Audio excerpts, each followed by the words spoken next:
আপনাকে বুঝাবার জন্য বলি। ও ভাইরা বাপিরা মা বোনেরা বেটিরা কথা ধ্যানে রাখুন। হযরত ইমাম মুসলিম রাদিয়াল্লাহু তাআলা আনহু নিজের দুই বেটাকে কাজী শরীর বাড়িতে রেখে উনি একাই একাই কুফাতে ঘুরছিলেন। হযরত ইমাম মুসলিমকে দুশমনেরা কুফা সরজমিনে শহীদ করেছিল।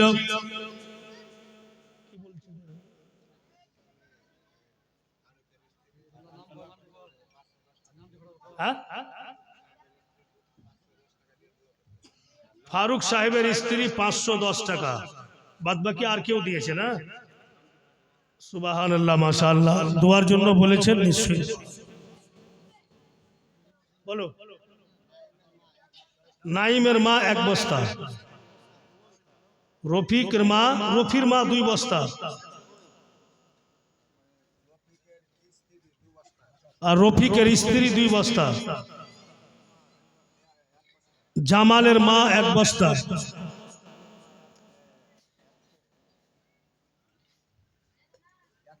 সিরাজুলের মা 1 বস্তা, আশরাফুলের মা 1 বস্তা। ওনাকে শহীদ করে দেওয়া হয়েছে। তারপরেই তো ওনার ছেলেদের ঘটনা।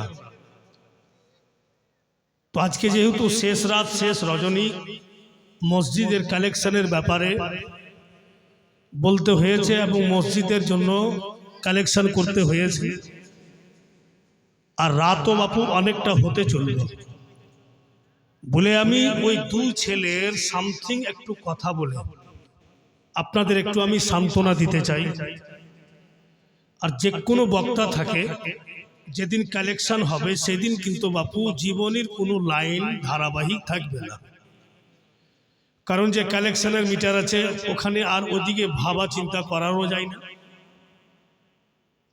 ভাইরা বাপেরা বন্ধু বোনেরা আমার, ভাইজান রুবেল সাহেব একটি ছন্দ পড়েছে আজকে স্টেজে, যে হযরত ইমাম মুসলিমকে স্বপ্ন যোগে দেখেছিলেন বড় ভাই, আর ছোট ভাইকে জানাচ্ছিল সত্যি ঘটনাটা আছে। যখন উনার আব্বা শহীদ হয়ে গেছিলেন আর কাজী শরীফ दोनों कोची बच्चा के बोलले निजेर बेटार साथे दिया उमुकटा जायगा थेके आजके एकटी काफेला मदिना जाच्छे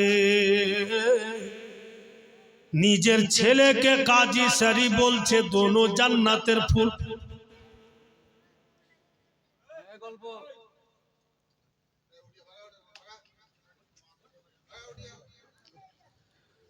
बंधुगणेरा आमार काजी शरीफ निजेर बेटार संगे दोनों जान्नातेर फुल के दिलो निजेर बेटा के बोलछे धन आमार जीवने अनेक काम करेछो बेटा आज के तोमाके बापू एमन एकटा काज दिच्छी এই কাজটা যদি করে দিতে পারো আল্লাহ তোমার প্রতি সন্তুষ্ট হবে। কাজী শরীফকে ওর বেটা বলছে আব্বা বলুন তো কি এমন কাজ? বলে এই যে দুটা জান্নাতের ফুল দেখছো বাপু মুহাম্মদ আর ইব্রাহিম ইনারা হযরত ইমাম মুসলিমের বেটা এর বাবাকে কুফাওয়ালা শহীদ করে দিয়েছে। এই दोनों ছেলেকে নিয়ে যাও উমুক জায়গাতে দেখবে তুমি একটা কাফেলা আছে কিছুটা লোক আছে ওরা কিন্তু মদিনা যাচ্ছে এই दोनों ভাইকে নিয়ে যাও আর ওদের সাথ ধরিয়া দাও যেন মদিনা চলে যায়। ठीक बिरादर काजी शरीर बेटा मोहम्मद इब्राहिम के निया गेलो गिया देखछे तो ओई काफेला ओ जागाते नाई किछुटा दूरे चले गिয়েছে बोलतेছে काजी शरीर बेटा ओगो जन्नतेर फूल मोहम्मद इब्राहिम তোমরা এক অপরের হাত ধরে নাও, আর ওই যে কাফেলা চলে যাচ্ছে আগে আগে দেখছো, ওদের পিছন পিছন দৌড় লাগাও, আর তোমরা মদিনা চলে যাও। দুই ছেলে এক অপরের হাত ধরে দৌড় লাগালো। কিছুক্ষণ ওদের পিছন পিছন দৌড় লাগিয়ে ওই কাফেলা কিন্তু আর নজরে আসছে না। দোনো ভাই পরেশান হয়ে গেল যে কাফেলা দেখতে পাই না, কোন দিকে চলে গেল, কেমন করে কুফা পার হব, এই চিন্তা ভাবনা করছে। আর আচানক বন্ধু ওদের কানে আওয়াজ আসছে, আল্লাহু আকবার, আল্লাহু আকবার, আজানের শব্দ। দোনো ভাই আজানের শব্দকে ধ্যান দিয়ে শুনছে, যেন কুফা জামে মসজিদের মুয়াজ্জিন আজান দিতেছে। এর মানে ওরা কুফা থেকে বের হতে পারে, কুফাতেই আছে।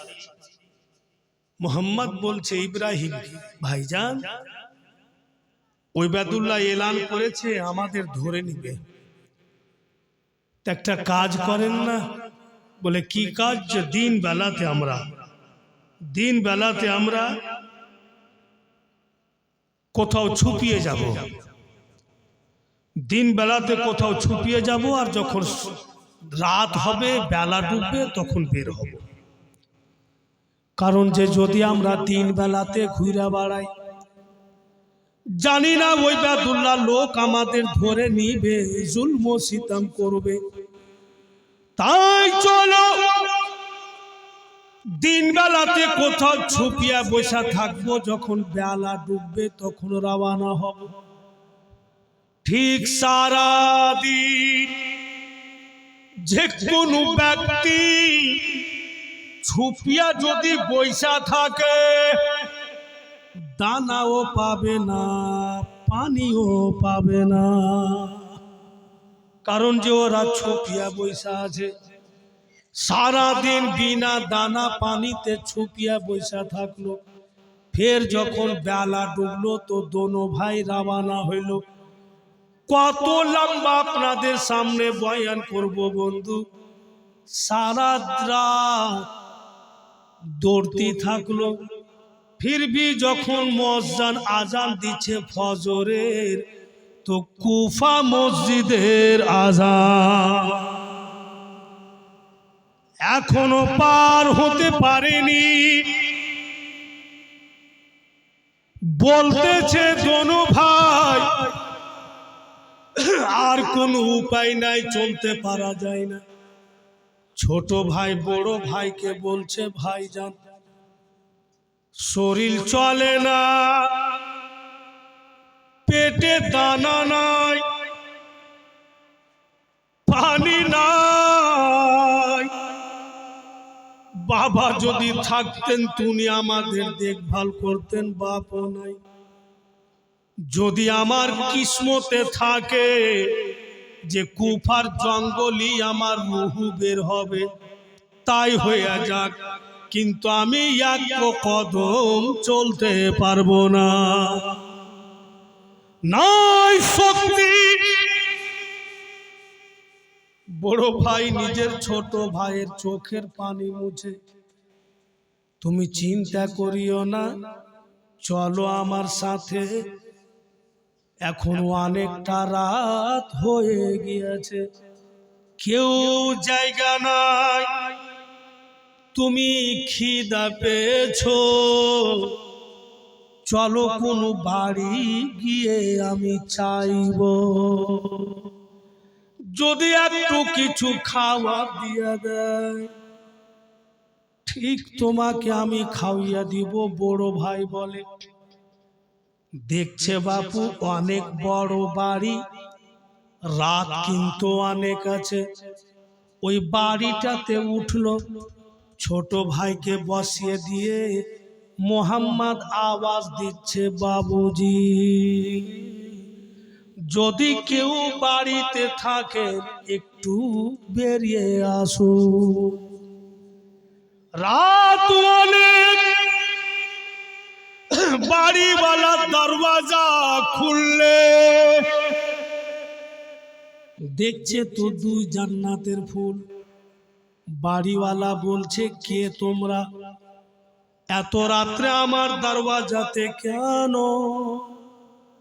মুহাম্মদ বলছে, বাপজান আমার ভাই 2-3 দিন থেকে কিছু খাইনি, খুব খিদা পেয়েছে, যদি একটু কিছু খাবার থাকে তো দিয়ে দেন, কিন্তু বাবুজি আমাদের সাদকা এবং ফিতরা বলে দিয়েন না।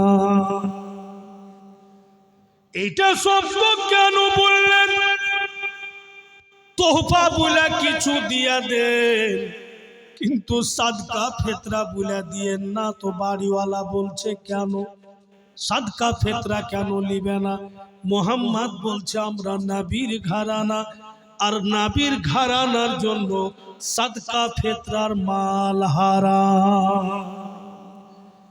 বন্ধু জান চলে যাচ্ছে, কষ্টের উপরে কষ্ট হচ্ছে, কিন্তু শরীয়তের বিধানকে বাপু লঙ্ঘন করে না। বলুন তো আমারই বেটা বা আপনাদের বেটা, মা বোন বা আপনাদের কোনো বেটা যদি বিনা দানা পানিতে জঙ্গল জঙ্গল দৌড়া বাড়াইতো, বাপও নেই মাও নেই কোনো সঙ্গী নাই, ও বাড়িওয়ালা চট করে হাত উঠিয়ে মুহাম্মাদের কাঁধাতে হাত দিয়ে ধাক্কা মেরা বলছে, দুশ্মন যে ভিক্ষা করার নিয়ম শিখে গিয়েছো, দুধের দাঁত ভাঙেনি আর নিজকে আলে রাসূলের দাবি করছো, কোথায় শরীরের চামে লেখা আছে জালে রাসূল? ধাক্কা মেরে দিল। যেমনই ধাক্কা মেরেছে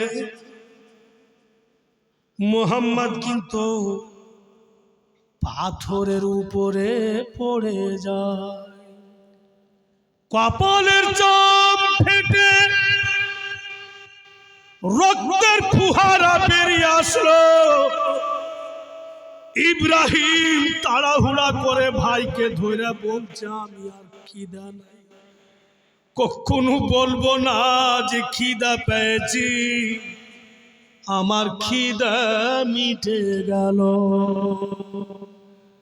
মুহাম্মদ বলছে, ভাই আমার এত নিরাশ হইও না, জগতে সবাই এক রকম নাই, এই দুয়ারে পাইলাম না তো অন্য দুয়ার চলো, নিশ্চয়ই কিছু না কিছু পাবো।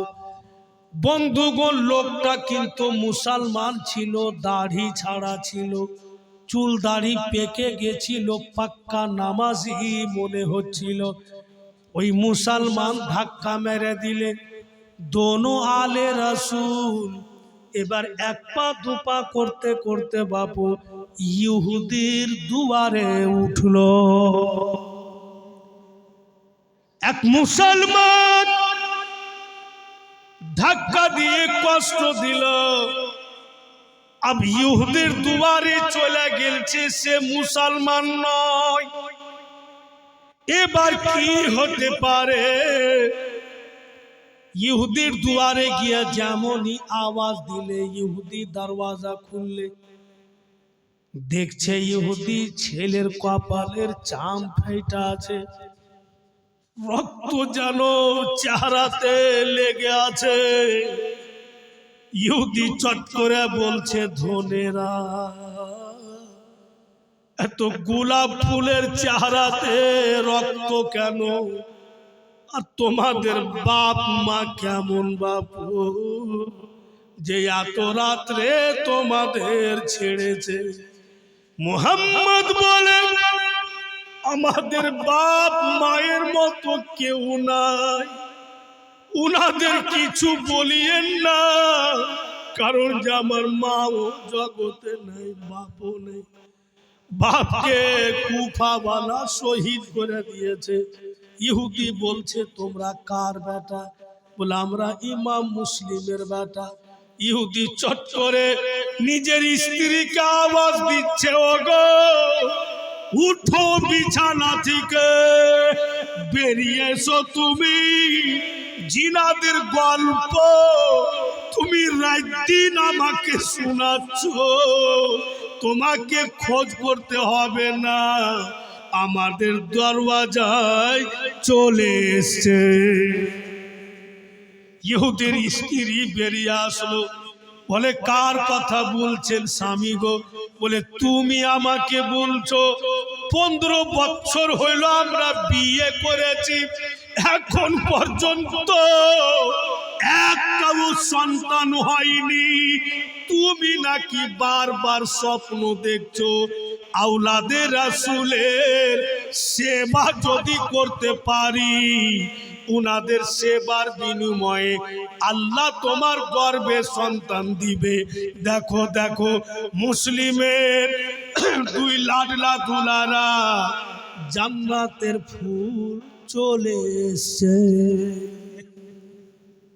স্বামী স্ত্রী দোনো জান্নাতের ফুলকে উঠিয়া ভিতরে নিয়ে গেল। ছেলেরাকে বাপু সামনে বসিয়ে দিয়েছে। ইহুদি ওর স্ত্রী দুজন ছেলেদের দিকে দেখছে যে জামাগুলো ফেটে ফেটে আছে।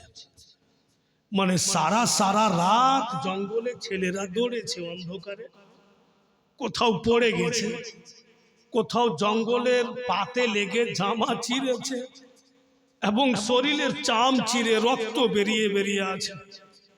ইহুদি ওর স্ত্রীকে বলছে, ওগো ছেলেদের জামা তো রক্তে রঙে গেছে। ওর স্ত্রী বলছে একটা কাজ করেন না, অমুকের বাড়িতে জামা বিক্রি করছে, আপনি রাত্রি রাত্রি যান আর বলবে যে 2টা জামা দে। জিজ্ঞাসা করতে পারে আপনাকে এত রাত্রে জামা কি করবে, তা আপনি বলবেন যে আমি সকালবেলা আমার প্রয়োজন আছে, আমি সকালে আসার টাইম পাবো না, তাই আমাকে দিয়ে দেন। ওর স্বামী গেল, 2টা বাবু নতুন জামা নিয়ে আসলো। দোনো ছেলে সামনে বসে ওই স্বামী স্ত্রীকে দেখছে। ইহুদের স্ত্রী নতুন জামা পার্শ্বে রাখলো, একজনের জামা খুলছে ইহুদির স্ত্রী, আর একজনের জামা খুলছে ইহুদি। দুইজন জামা খুলে শরীর থেকে জামা বের করছে, ছেলেরা চিৎকার করছে, মা চাম চিরে গিয়ে রক্ত বেরিয়েছে, সারাদিন খেতে পাইনি, জঙ্গলে ছুপিয়াছিলাম, জামা শরীরে জয়েন্ট হয়ে গেছে, মা বাটন খুলে টানছেন, জামা আগুনের মতো জ্বলে। ইহুদি ওর স্ত্রীকে বলছে জলদি একটা হাঁড়িতে পানি নাও, চুলাতে চাপিয়া পানিকে গরম করো। পানি উষুম গরম করে ইহুদি এবং তার স্ত্রী পাতল কাপড় ভিজিয়ে ছেলেদের শরীরে লাগিয়া লাগিয়া জামা খুলে মোহাম্মদ বলছে, মা গো শুইনা ছিলাম, বাপ যদি ইন্তিকাল হয় মায়ের আঁচলে ছেলেরা মানুষ হয়ে যায়, আমাদের মাও নাই বাপও নাই, আজকে আপনারা আমাদের সেবা করছেন, তো দিল বলছে মা আপনি তো আমাদের জন্ম দেননি, আপনার পেট থেকে জগতে আসেননি, তবু আপনি যদি এত সুন্দর, জিনার গর্ভে থেকে জগতে এসছি, উনি যদি জগতে থাকতেন মা আমাদের জীবন কত সুন্দর হইতো। ইহুদির স্ত্রী দুই ছেলেকে বুকে জড়িয়ে বলছে, বাপুরে আমি ছেলের জন্য তোমরাকে ডেকেছি, আর আমার ছেলের দরকার নেই, তোমরা দোনো ভাই আমাকে মা বলো, তো আমার আরমান পূর্ণ হবে। দোনো ভাই ওর স্ত্রীকে বলছে, ইহুদির স্ত্রীকে, মা এই দুনিয়া তো মা বলবো, ওই দুনিয়া তো মা বলবো, এ মা, কিন্তু একটাই শর্ত যে আপনারা স্বামী স্ত্রী কালমা পড়েলেন আর আমার আকা মৌলার দিনে চলে আসলেন। যেমনই বলেছে ইহুদি আর তার স্ত্রী দোনো ছেলেকে চুমা দিচ্ছে আর বলছে, কালেমা তাইয়্যিব লা ইলাহা ইল্লাল্লাহু মুহাম্মাদুর রাসূলুল্লাহ সাল্লাল্লাহু আলাইহি ওয়াসাল্লাম। দোনো ছেলের সামনে কালমা পড়ে ইসলামে শামিল হইল। ইহুদি তার স্ত্রী দুই ছেলের রক্ত মুছে নতুন জামা পরিয়ে কিছুটা খাবার দিলে, খিলিয়ে বলছে, লালেরা ক্ষমা করিও বেটা, তোমাদের বাড়িতে রাখতে পাবো না, যদি বাড়তে রেখে দি সকালবেলা ওই বাদুল্লাহ এসে তোমাদের ধরে নিবে, বাঁচাতে পারবো না। তাই আমরা স্বামী স্ত্রীকে ক্ষমা করো, আর রাস্তা ধরিয়ে দিচ্ছি, মদিনা চলে যাও। কারণ যে বাড়ি বাড়ি ওবায়দুল্লাহ খুঁজে বেড়াচ্ছে, ছেলেরা কে মদিনা রাস্তা ধরালো।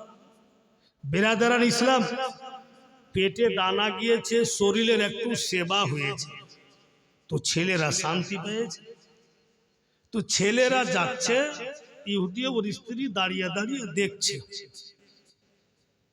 তাই বেরাদার বলছে বাংলা শব্দে, রাস্তার ধারে ইয়াতিম বাচ্চা কেন বসে কাঁদে রে, আরিশের পায়া হিলে রে, ইয়াতিম বাচ্চা বসে বসে কেন আজ কান দিয়া যায়, খোদা তাআলা ডেকে তামাম ফারিশতারে তাই তো কই, ইয়াতিম বাচ্চা বসে বসে কেন আজ কান দিয়া যায়, খোদা তাআলা ডেকে তামাম ফারিশতারে তাই তো কই, তাড়াতাড়ি করে তোমরা, তাড়াতাড়ি করে তোমরা নাও না কোলে তুলে রে, আরিশের পায়া হিলে রে।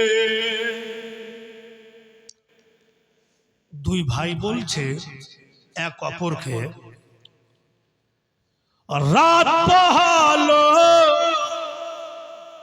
দিন ফুরালো, রাত পোহালো দিন ফুরালো, আর তোমাদের সময় নাই, নাই যে পিতা নাই যে মাতা, কোথায় গিয়ে শান্তি পাই, রাত পোহালো দিন ফুরালো, আর তোমাদের সময় নাই, নাই যে পিতা নাই যে মাতা, কোথায় গিয়ে শান্তি পাই, থাকতো যদি মাতা পিতা, থাকতো যদি মাতা পিতা, দুঃখ যেতাম ভুলে রে, আরিশের পায়া হিলে রে, থাকতো যদি মাতা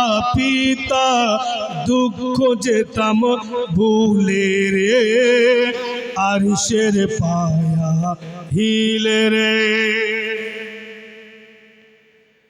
সোনা চাঁদি हीरा मोती सोना चांदी हीरा मोती संगे किछुई जाबे ना यातीमेर से बाना करिले खोदा खुशी হবে না সোনা চাঁদি হীরা মতি সঙ্গে কিছুই যাবে না ইয়াতীমের সে বানা করিলে খোদা খুশি হবে না তাই তো গোলাম ইয়াসিন বলেন তাই তো গোলাম ইয়াসিন বলেন নবীর হাদিস খুলে রে আরশের পায়া হিলে রে রাস্তার ধারে ইয়াতিম বাচ্চা কেন বসে কাঁদে রে আরশের পায়া হিলে রে যখনই বেলা উঠল কুফার জঙ্গলেই কিন্তু দোনো ভাই আছে ইহুদির বাড়ি থেকে চলে আসলো বেলা উঠলো দোনো ভাই বলছে আমরা এখনো কুফাতে আছি পার হতে পারিনি যখন আলো হয়ে যাবে দুনিয়া সূর্যের তাপে আলোকিত হবে এক অপরকে দেখা যাবে বলা যায় না ওই বেতুল্লাহ লোক আমাদের ধরবে চলো আবার ছুপিয়া যাই কোন জায়গাতে ছুপাবে দেখছে বন্ধু যে দূর থেকে একটা ঘন জঙ্গল দেখা যায় ওই ঘন জঙ্গলে দোনো ভাই গিয়া দেখছে চতুর্দিকে ঘন জঙ্গল গাছপালা আর বিচে যেন একটা পানির পুকুর বলতেছে মুহাম্মদ এ ইব্রাহিম চলো চলো এই পুকুরের পাটালে বসে থাকবো দানা যদি না পাই তো দিনের মধ্যে কমসে কম পানি তো পাবো পুকুরের পাটালে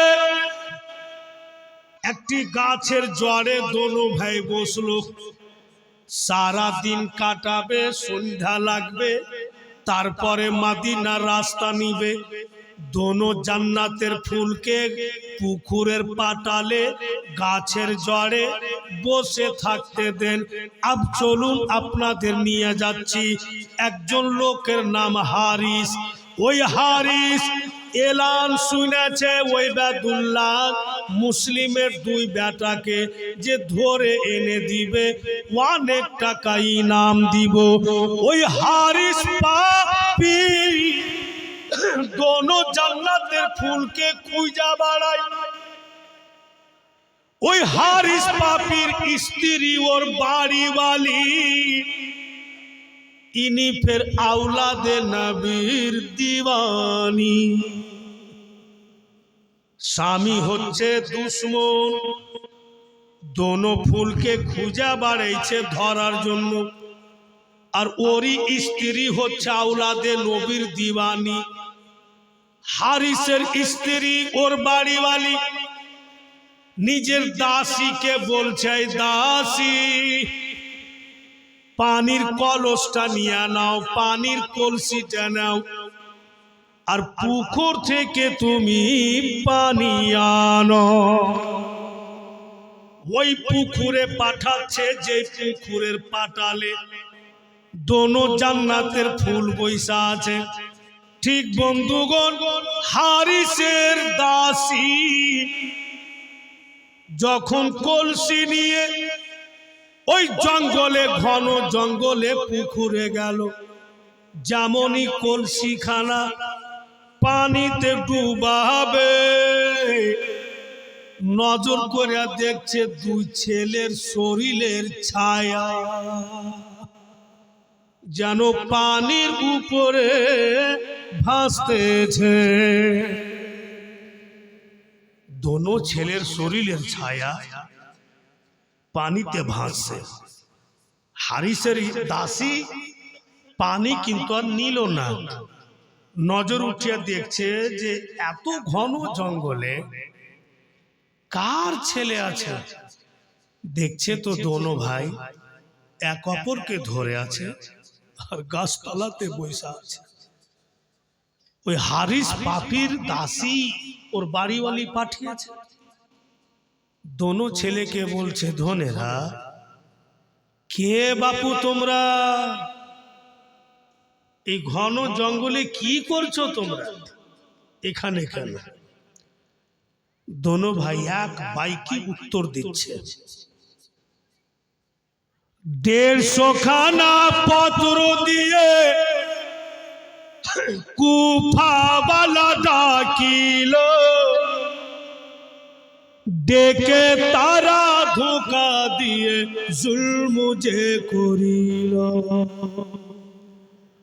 150 খানা পত্র দিয়ে কুফাওয়ালা ডাকিল, ডেকে তারা ধোঁকা দিয়ে জুলম যে করিল, জুলম যে করিল। ওগো নবী দো জাহা একবার ডাকো না, তোমার পাক মদিনায় নইলে মোরা যাব কোথায়, নইলে মোরা যাব কোথায়। মুআজ্জাজ ভাইরা বন্ধুগণের আমার বলতেছে, দোনো লাডলা দুলারা যে আমরা ইমাম মুসলিমের ছেলে, কুফাওয়ালা আমার আব্বাকে ডেকে শহীদ করে দিয়েছে, এখন আমরা পাগলের মতো ঘুরে বেড়াচ্ছি, মদিনা যাওয়ার রাস্তা খুঁজে পাই না। বলতেছে বন্ধুগণেরা আমার, ও ছেলেরা এসো বাপু আমার সঙ্গে, আমার যিনি মালকিন যদি তোমাদের পেয়ে যায় তো বড্ড খুশি হবে, কারণ তোমাদের দিওয়ানি। ওই হারিস পাপি খুঁজা বাড়াইছে আর ওরই বাড়ির দাসী দোনো ছেলেকে উঠিয়া হারিসের বাড়ি নিয়ে যায়। হারিসের স্ত্রী বলছে দাসীকে, পানি আনতে বলেছিলাম, পানি কোথায়? হারিসের দাসী বলছে, মালকিন সাহিবা যদি পুকুরের পানি নিয়ে আসতাম, পানি পান করতেন তো দুনিয়াবি পিপাসা মিটত। আজকে এমন পানি আইনাছি ইহুকালেরও পিপাসা মিটবে, পরকালেরও মিটবে। বলে কেমন কথা? বলে মালকিন এই যে দুই জান্নাতের ফুল, হযরত ইমাম মুসলিমের লাডলা দুলারা হারিসের স্ত্রী দুই ছেলেকে পেয়ে খুবই খুশি, ছেলেদের সেবা যত্ন করে খাবার খিলিয়ে সুন্দর করে একটা ঘর দিলে, লাডলা দুলারা শুয়ে যাও বাপু, কিছুক্ষণ পরে আমার স্বামী বাড়ি ঢুকবে, তোমরা বিছানাতে আরাম করো, কিন্তু জোরে চিৎকার করিও না। যদি জোরে চিৎকার করবে তো আমার স্বামী শুনতে পাবে, তোমাদের বাঁচাতে পারবো না। দোনো ছেলেকে শুইয়ে দিলে, এবার হারিস পাপি বাড়ি ঢুকলো। ওর স্ত্রী বাপু পানি দিলে চট করে মুখ হাত ধুইয়ে দি, একে চারটা খাওয়িয়ে দি, বেরিয়ে চলে যাবে।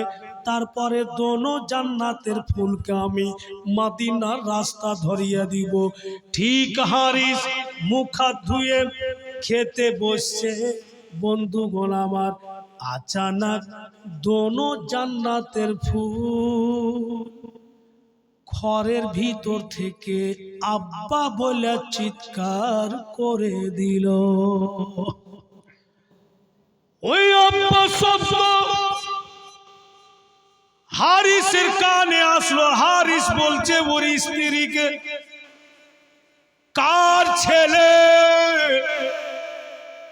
এত কচি আওয়াজ, মিষ্টি আওয়াজে আব্বা বলে চিৎকার করলে, আমাদের তো কচি ছেলে নাই, আমার একটাই বেটা, বড় হয়েছে, জওয়ান হয়েছে, এত বাচ্চা আওয়াজ কোথা থেকে আসলো?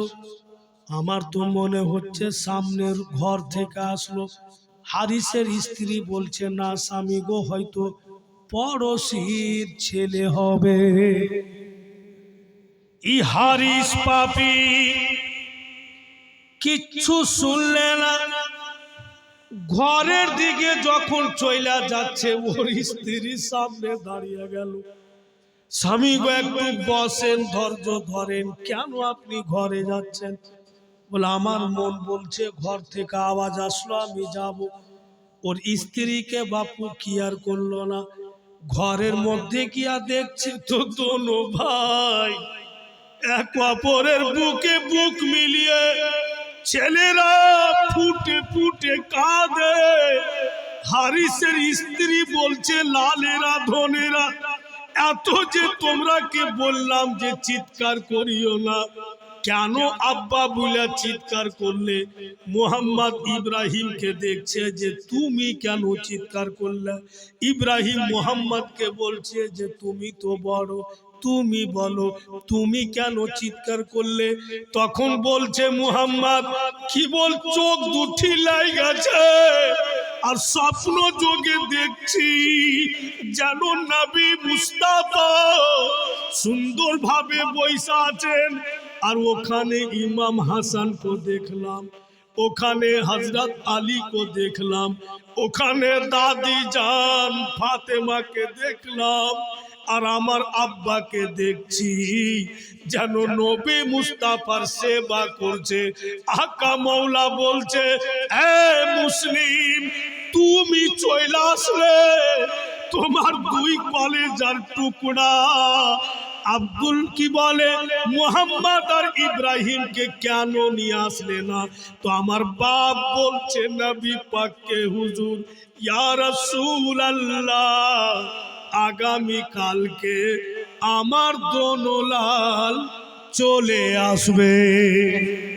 তাই আমি চিৎকার করলাম, আগামী কালকে কেন ডাকলেন? কুফার জালিমের জুলুম সহ্য হয় না, কত জঙ্গল জঙ্গল বিনা দানা পানিতে ফিরবো, আব্বা এক্ষুনি ডেকে এলে। ইব্রাহিম বলে, যা স্বপ্ন আপনি দেখেছেন আমিও দেখেছি, বেঈমান দুরাচার দোনো জান্নাতের ফুলের মাথার চুল ধরে ঘর থেকে বের করছে। ছেলেরা ইহুদির স্ত্রীর কোমর ধরে নিচ্ছে, মা আমাদের বাঁচান, আমরা কাউরির ক্ষতি করি নেই।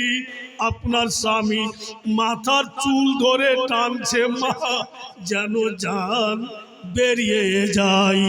ইহুদির স্ত্রী কি বলে, হারিসের স্ত্রী ওর ছেলেকে ডাকলে বেটা দৌড়িয়ে আসলো, মা কেন আপনি ডাকলেন? মা বলছে, বাপুরে, তোর বেঁচা থাকাকালীন, তোর দেহুতে রুহু থাকাকালীন যদি তোমার বাপ দোনো জান্নাতের ফুলকে শহীদ করে দেয়, তো কিয়ামতের মাঠে বেটা আমি দুধের দাবি করে দাঁড়িয়ে যাব।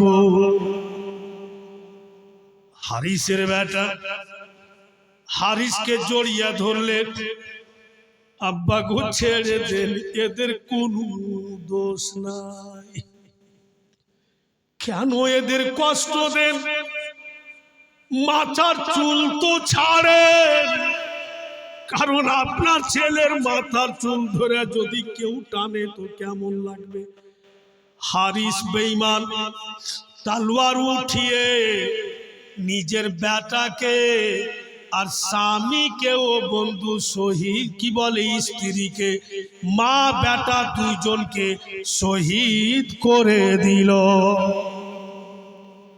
ছেলেরা নার্ভাস হয়ে গেল, আর আমাদের কেউ নাই। ই তো নিজের বেটাকেও শহীদ করে দিলে, নিজের স্ত্রীকেও শহীদ করে দিলে, আর কে বাঁচাবে? ওই বেঈমান দোনো ছেলেকে বাপু ফুরাত নদীর কূলে নিয়ে গেল। ফুরাত নদীর কিনারাতে যায় বলছে যে বল আগে কার গলাতে তলোয়ার চালাবো। মোহাম্মদ বলছে হারিস একটা কাজ করো, আমরা দোনো ভাইকে কোনো পয়সাওয়ালার বাড়িতে বিক্রি করে দাও, তুমি অনেক টাকা পেয়ে যাবে। আমরা ওর বাড়িতে খেটে নিজের পেটের দানা বের করে নেব, কিন্তু আমাদের গলাতে তলোয়ার মারিও না। হারিস বলছে যদি কোনো পয়সাওয়ালার বাড়িতে বিক্রি করি তো কেউ ফের ছুটিয়ে নেবে। দোনো ভাই বলছে ঠিক আছে, তুমি যখন বিক্রিও করবে না আমরা কে 5 মিনিট সময় দাও। কেন? বলে আমাদের নবী মুস্তাফাকে কিচ্ছু বলার আছে। বলে দিলাম। দোনো ভাই মদিনা তৈয়বার দিকে চেহারা করলে, এইভাবে হাত বেঁধে নবী মুস্তাফাকে স্মরণে রেখে ধ্যানে রেখে আর একসঙ্গে দোনো ভাই বলছে দয়াল প্রাণের দয়ার রাসূল দাও না একবার দেখা, তোমায় ছেড়ে আর কতদিন কাঁদিব আমি একা গো নবী, দাও না একবার দেখা। দয়াল প্রাণের দয়ার রাসূল দাও না একবার দেখা, তোমায় ছেড়ে আর কতদিন কাঁদিব আমি একা গো নবী, কাঁদিব আমি একা। সূর্য হয়ে ফুটলে তুমি কুরাইশ কাননে, আদর করে রাখলাম তোমায় আমার ভাঙা ঘরে গো নবী, দাও না একবার দেখা। শুনি রে আকাশ শুনু রে বাতাস, শুনি রে আকাশ শুনু রে বাতাস, হারালাম মোর নবী এ জীবনে দেখিব আমি নবীর প্রেমের ছবি গো নবী, দাও না একবার দেখা। যেমনই বলেছেন দোনো লালের চেহারার সামনে, চোখের সামনে নবী মুস্তাফার নুরানি চেহারা চলে আসলো। আকামুল দোনো জান্নাতের ফুলকে বলছে ধনেরা আমাকে মুহাব্বতে দেখো, আমার চেহারার দিকে তোমরা পূর্ণ ধ্যান লাগিয়ে দাও, আমার ধ্যানে থাকো। যদি তোমাদের টুকরো টুকরো করে দেয় তবুও ব্যথা হবে না। দোনো ভাই নবী পাকের নুরানি চেহারার দিকে পূর্ণ ধ্যান লাগালো।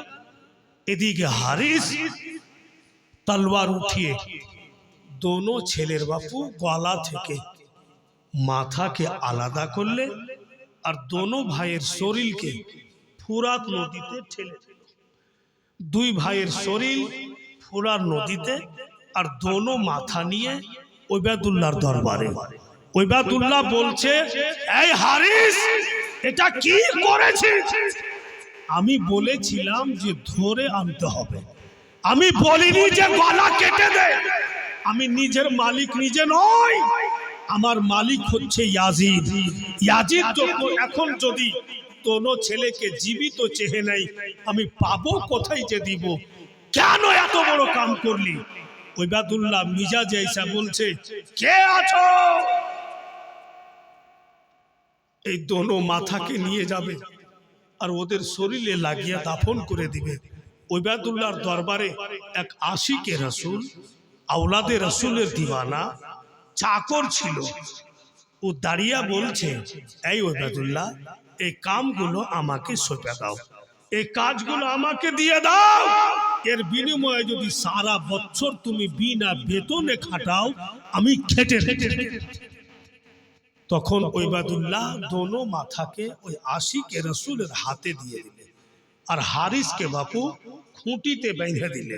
ও বাঁধা থাক, দুই ছেলের মাথার সঙ্গে চলো। ওই আশিকে রাসূল দোনো ভাইয়ের মাথাকে দেখছে আর যাচ্ছে ফুরাত নদীর কূলে, আর বলছে, আল্লাহ, আমি তো চিনতে পারি না এর মধ্যে ছোট কে আর বড় কে। দেখতে তো একই রকম লাগে, আমি চিনবো কি করে যে ছোট কোনটা বড় কোনটা? এই চিন্তা ভাবনা করতে করতে ফুরাত নদীর কূলে যাচ্ছে। তো বাপু দোনোটা শরীর, মাথা নেই, মাথা নাই, শুধু গলা থেকে শরীর আছে। পানিতে ডুবেও যায়নি, ভেসেও যায়নি, জীবিত মানুষের মতো এক অপরের হাত ধরে নদীর কিনারাতে ঘুরতে আছে।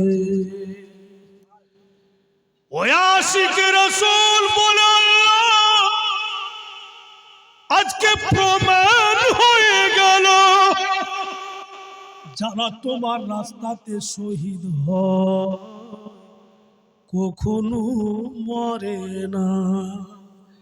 আমাকে আর চিনতে হবে না যে কোনটা ছোট কোন বড়।